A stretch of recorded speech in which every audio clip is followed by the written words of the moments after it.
Wait ఏంటి మామ ఎంత స్క్రోల్ చేస్తున్నప్పుడు ఒక పర్సన్ వచ్చి BMW M4 కార్ నుంచి దిగడం, లేదా ఇంకో పర్సన్ ఫెరారీ F8 కార్ నుంచి దిగడం, ఇలాంటి రీల్స్ మనం చూస్తాం అన్నమాట. అండ్ ఆ పర్సన్ ఏజ్ కూడా ఎక్కువ ఉండదు, జస్ట్ 20 to 25 ఏజ్ మధ్యలో ఉంటుంది. అండ్ పైన ఒక క్యాప్షన్ ఉంటుంది, మనీ ఈజ్ మైండ్ సెట్ అని చెప్పి. ఎందుకు అంత తక్కువ ఏజ్లోనే ఆ పర్సన్స్కి ఎందుకు అంత మనీ వచ్చిందంటే రీజన్ ఏం చెప్తారంటే ట్రేడింగ్ అని చెప్పి. సో అవన్నీ రీల్స్లో చూడడానికి బాగుంటుంది భయ్య, రియాలిటీలో కాదన్నమాట. Today let's talk about the rod reality of trading. అసలు నిజంగానే ఈ ట్రేడింగ్ వల్ల మనీ వస్తాయా అంటే ఆబ్వియస్లీ వస్తాయి, నేను కాదను. కానీ నువ్వు అనుకున్నంత ఈజీ కాదు. ఏదో మనం ఒక యూట్యూబ్ ఛానల్లో ట్రేడింగ్ నేర్చేసుకుందాం, లేదా ఇంకో టెలిగ్రామ్ ఛానల్ జాయిన్ అయిపోయి మనీ వచ్చేస్తుంది, అది కూడా ఒక సంవత్సరంలోనే మనం రిచ్ అయిపోతాం అన్నట్టు కాదనమాట.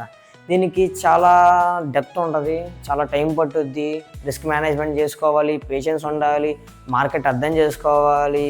ఇవన్నీ తెలిస్తే కానీ నీకు ట్రేడింగ్ రాదు. అండ్ మన వరల్డ్లో ఇప్పటికీ స్టిల్ జస్ట్ 5 to 10% మంది ట్రేడింగ్లో సక్సెస్ అవుతారు. అది కూడా కన్సిస్టెంట్గా సక్సెస్ అవుతుంది జస్ట్ 2 to 3%. అండ్ వీళ్ళు కూడా ఏమని చెప్తారంటే నీకు పూర్తిగా ట్రేడింగ్ రావాలంటే మినిమం 4-5 years పైనే పట్టుద్ది అంటారు. అప్పుడు కానీ మనకి మార్కెట్ గురించి అర్థం కాదన్నమాట. అవన్నీ అర్థం చేసుకున్న తర్వాత మన ట్రేడింగ్ వచ్చేది భయ. అంతేగాని ఒకటి మాట విని ఇంకోటి మాట విని మనం 9 to 5 జాబ్ మానేసి ట్రేడింగ్ వచ్చేస్తాం, మనం రిచ్ అయిపోతాం అంతే కాదు. మీరు అవన్నీ పూర్తిగా నేర్చుకొని అప్పుడు ట్రేడింగ్ రండి.